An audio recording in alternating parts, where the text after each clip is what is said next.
I have never known, in all my time of covering politics, a regime so quickly appear to lose its way, and its own MPs talk relatively openly about whether or not the Prime Minister should be replaced. And for that to happen after a year is absolutely staggering. And if he gets that wrong, then May could be a disaster, the budget could be a disaster, and we might have potentially leadership contest in both Labour and the Conservative parties next year. Hello and welcome to Spectator TV. I'm Michael Simmons and today I'm joined by Tim Shipman and James Kirkup. Now, today is transfer deadline day in the Premier League, but also in Westminster. We've had Darren Jones to the Cabinet Office, James Murray to the Treasury, and Alexander Isak to Liverpool. Now, Tim, is this going to be the reset that Starmer clearly needs? Well, as a Liverpool fan, I'm rather more interested in the last part of that equation. Changes in No.10 do have a slight whiff as we're in relaunch about 8 of this government after a year and a bit. It feels a bit more like the Championship than the Premier League here. But in order to not torture this analogy any further, look, we all knew there were changes coming in No.10. As I've written before, a lot of people have been in Keir Starmer's ear saying, you know, your government isn't working, and part of the problem is what's going on at the centre. So people like Tony Blair and Gordon Brown and other experienced folk have been saying, you need to change things. What we know about Starmer is that he doesn't really sort of have a sense of how. He's not, while he's run a big organisation before, he's never, been at the top of government. And he seemed not really to understand from the time he took over how it actually works. And that has really tied his hands. And, his most able aide, Morgan McSweeney, did not spend the time before the general election planning how to run a government and how to drive things through Whitehall. And he's been learning on the job as well. And what we've got here is an interesting, we've got a Blairite retread in Tim Allen coming back to do communications. James Lyons, experienced journalist and experienced comms guy who handled the NHS during COVID. So he's been in the eye of the storm before. He's moving on. And, there's been a bun fight over who's really running policy. Vidya Alexon now seems to be in charge of that, who's one of Starmer's closer aides. Stuart Ingham, who a lot of people I've been talking to thought, was not really that well suited to running policy in Downing Street, has been kind of usurped in that sense. But he's been now given a job as sort of senior counsellor to the Prime Minister. He's Starmer's longest serving aide, and Starmer clearly couldn't bring himself to sack him. So he's instead moved him sideways into an undefined post where he could continue to be influential, or he could continue just to be sort of a pointless person in the building. We've all seen these changes before, sort of sideways promotions and all the rest of it. Liz Lloyd, who was supposed to be in charge of delivery, has been moved sideways as well. It's, the proof will be in the pudding. Is any of this going to work? Helen McNamara, the former Deputy Cabinet Secretary, did a report saying we need a new Prime Minister's department. They've not gone for that, but what they have done is tried to bring some politics into the centre of government and kind of create this almost by the back door. So the Chief Secretary to the Treasury, Darren Jones, is now becoming the private secretary to the Prime Minister. And I think what that means is they'd quite like him to tell Chris Wormold, the largely ineffectual Cabinet Secretary, what to do. Now, whether that is actually going to work is anyone's guess. Even people at the top of government are somewhat sceptical of this. One of them said to me it's interesting that they would put in the coordinating role for the PM one of the Cabinet Ministers who was least popular with his colleagues. Now, that's because Darren Jones has been the one saying no to all the budget demands that all these other ministers have made. So, look, is this going to solve all of the problems? The short answer is no, because most of those problems originate with Keir Starmer. And there's only so many aides and advisors that you can fire before it becomes blindingly obvious that the PM himself does not have that feral touch for politics that you need as Prime Minister. And, the big question is, if this all doesn't work, what do they do next? When does Rachel Reeves get the heave-ho? When does Morgan McSweeney decide he's had enough? I think people who want to see this country governed better than it has been for the last 15 years would hope that this would make things better. But as someone who's been writing about this for 25 years, James and I have seen a lot of these changes, and they quite often don't amount to a hill of beans. And James, you've written on Coffee House this morning about your friend James Lyon, who's leaving, and you've said that he's going to be a particular loss to the PM. But you also point out in your blog that he'll have soon had 4 comms directors in something like 15 months. So doesn't this just suggest that, whoever's in doing the comms strategy, nothing really seems to change? Yes, to be completely transparent, James Lyons, recently departed Director of Communications from No.10, very dear friend of mine. He may even have met Tim Shipman once, twice in his life, I think. I am not unbiased on the subject. I'm delighted he's finishing his gap year in government because it means he can come back to having lunch with me now and again.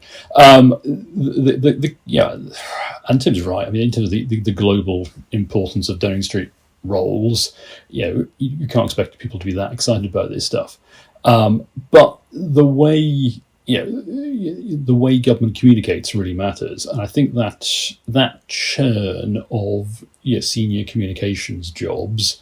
If you go back through the list, I think James Lyons, Steph Driver, Matthew Doyle, the new person who presumably is going to be Tim Allen, go back a bit further, Ben Nunn. Over the years, Keir Starmer has had the months even, Keir Starmer has had lots of people to speak for him and set his message and project his message. And these days, I'm now a recovering lobby hack. I've gone 10 years clean now, almost. I make my living in the far more ethical world of corporate communications. And when we do corporate communications, anyone who's running the comms for a big organisation has to have, from day one, they have to have a good, strong relationship with the CEO, and they have to sit there. And this is literally why I make my living these days. Day one, week one, month one, you want to spend as much time as you can with the senior leadership of an organisation saying, right, okay, tell me your story. Tell me what the organisation wants to do. Tell me your purpose and your strategy. And I'll go away and develop a communications message based on that. I will project your story. You can't buy a story. You can't hire a great salesman and say, right, tell me what to say. That's not how it works. And if you're trying to basically buy in a story from somebody else, it will never land properly. You need what we call in the PR trade authenticity. You need to actually know what you're doing and then employ some people who can then explain to the rest of the world what you are doing and why. And that way you take them with you. So whoever ends up becoming the current Prime Minister's communications chief, I think that's probably going to be the official title from now on, the Prime Minister's current official communications chief. Whoever ends up in that role, I think they may have an uphill job trying to sit down with Keir Starmer and say, right, just tell me in simple words, what are you going to do? What are you going to do? What are you going to do? And then I'll go and project that message. So that is the challenge that's coming. Good luck to whoever comes after James Lyons. And Tim, is this the end of transfer deadline day, or is this the start of a wider government bloodbath?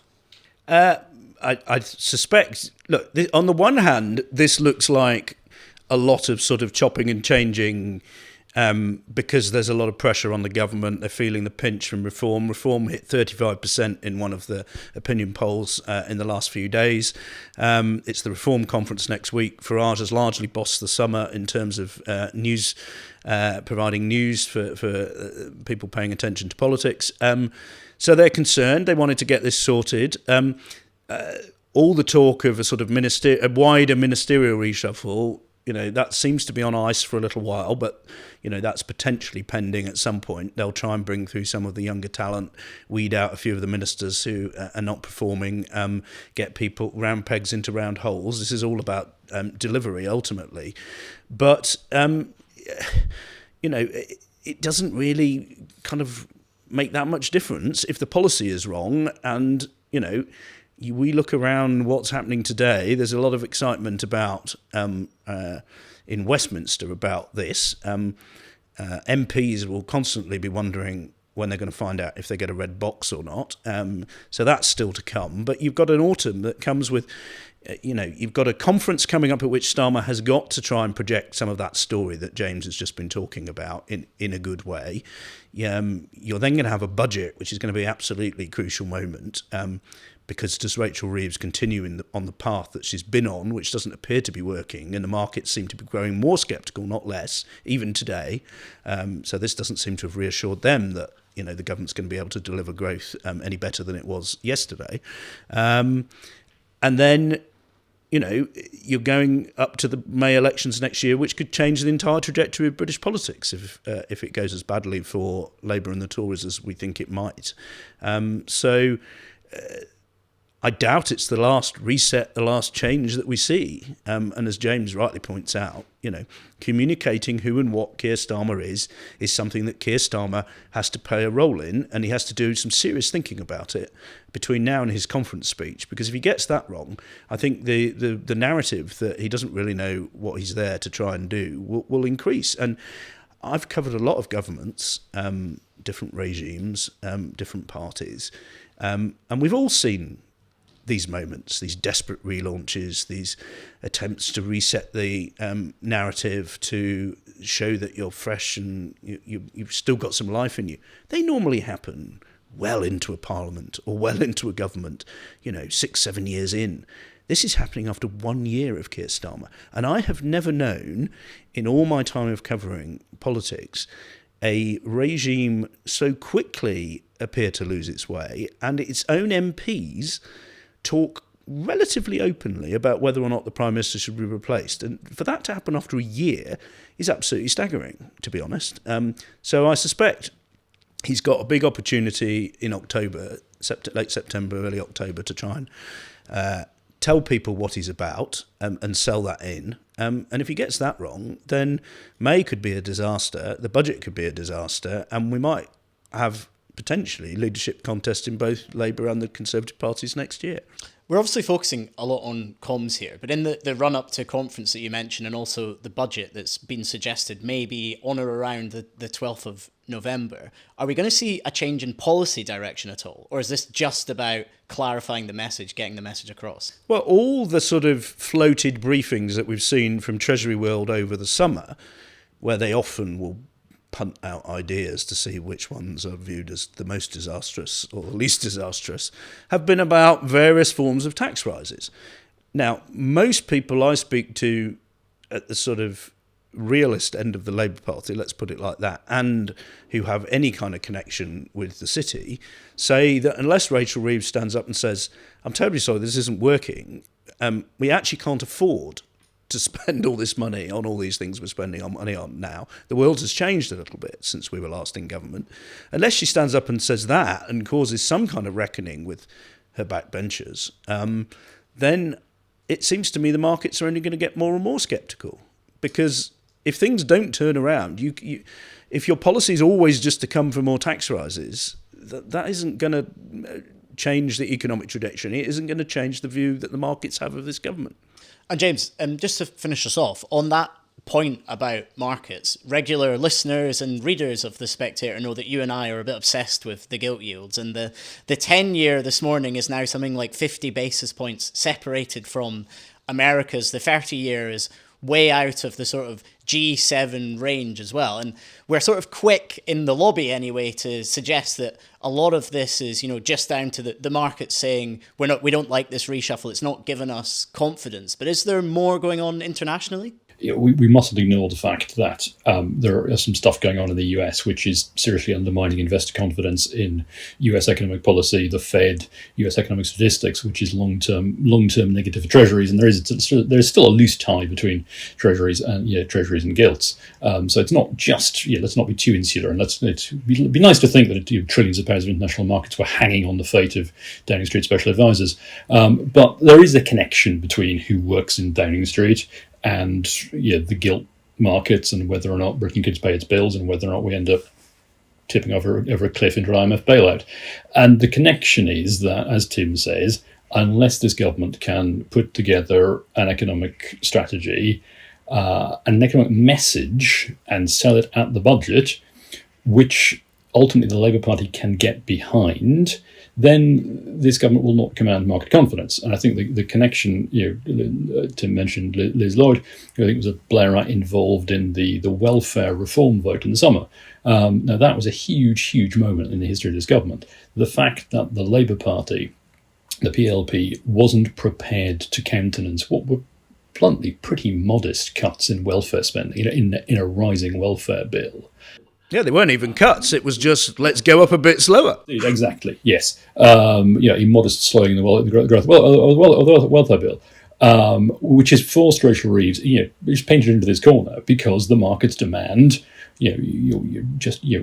some sort of fiscal consolidation to make sure that we go on getting the borrowing we need to stay afloat. So they're kind of being boxed into the point where all that's left is tax cuts.